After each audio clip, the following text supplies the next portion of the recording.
वैसे तो बिहार में विधानसभा चुनाव को अभी 1 साल का समय बचा है, लेकिन केंद्र की नरेंद्र मोदी सरकार इस राज्य पर खास नजर रख रही है। बीते कुछ समय में पैटर्न पर गौर करें तो केंद्र सरकार ने अलग अलग क्षेत्र में कई ऐसी मंजूरियां दी हैं जो बिहार को तरक्की की राह पर ले जाएगा। इसी कड़ी में केंद्र सरकार ने बिहार की राजधानी पटना से आरा और सासाराम तक 4 लेन हाईवे को मंजूरी दी है। दिल्ली में हुई आर्थिक कार्य विभाग की बैठक में इस परियोजना को हाइब्रिड एन्युटी मोड में निर्माण हेतु परियोजना मूल्यांकन समिति की सहमति मिली। अब इस हाईवे के निर्माण का रास्ता साफ हो गया है। जल्द ही इस परियोजना को केंद्र सरकार की मंत्रिमंडल की आर्थिक कार्य समिति को अंतिम स्वीकृति के लिए भेजा जाएगा। बता दें कि पटना से आरा सासाराम तक 4 लेन बनने के बाद बिहार से उत्तर प्रदेश, यूपी और दिल्ली तक की राह आसान हो जाएगी। इस हाईवे पर अधिकतम 100 किलोमीटर प्रति घंटे की रफ्तार से गाड़ियां दौड़ सकेंगी। पटना को स्वर्णिम चतुर्भुज यानी जीटी रोड से सीधी कनेक्टिविटी देने के लिए पटना आरा सासाराम 4 लेन एक्सप्रेस कंट्रोल हाईवे का निर्माण प्रस्तावित है। एक्सेस कंट्रोल हाईवे का मतलब ये हुआ इस पर अधिकतम 100 की स्पीड से गाड़ियां चला करेंगी। इस सड़क पर चढ़ने उतरने की सुविधा कई जगहों से रहेगी। दरअसल बिहार सरकार के अनुरोध पर ही भारतीय राष्ट्रीय राजमार्ग प्राधिकरण ने मौजूदा वित्तीय वर्ष में अपनी कार्य योजना में इस सड़क के लिए 3,900 करोड़ रुपए का प्रावधान किया है। इस परियोजना का टेंडर पिछले दिनों ही जारी हुआ था, लेकिन दिल्ली से मंजूरी नहीं मिलने के कारण इसका टेंडर फाइनल नहीं हो पा रहा था।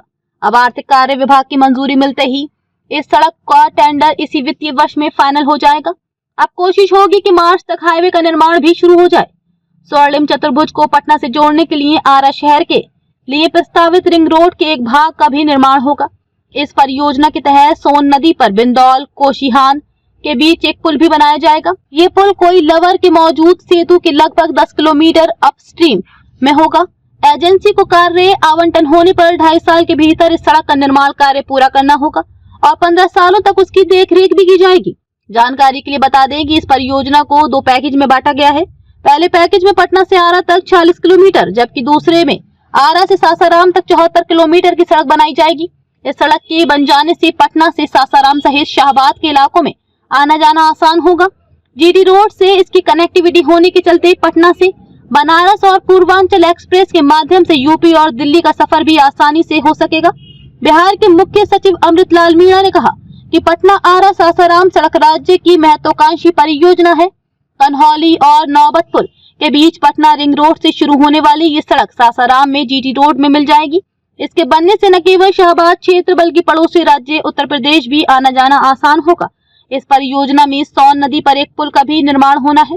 इसके अलावा वाराणसी कोलकाता एक्सप्रेसवे का फायदा भी बिहार को होने वाला है। ये एक्सप्रेसवे उत्तर प्रदेश में वाराणसी से शुरू होगा। ये एक्सप्रेसवे उत्तर प्रदेश बिहार सीमा को पार करेगा और बिहार के कैमूर जिले से प्रवेश करेगा। ये कैमूर, औरंगाबाद, रोहतास और गया जिलों से होते हुए बिहार को पार कर जाएगा।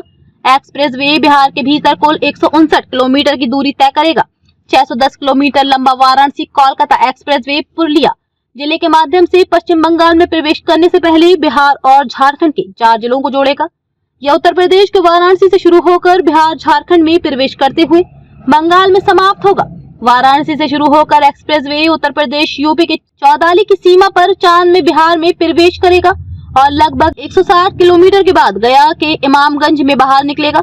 6 लेन वाला वाराणसी रांची कोलकाता एक्सप्रेसवे मुख्य परियोजनाओं में से एक है। इससे वाराणसी और कोलकाता के बीच 15 घंटे की यात्रा का समय घटकर 9 घंटे रह जाएगा।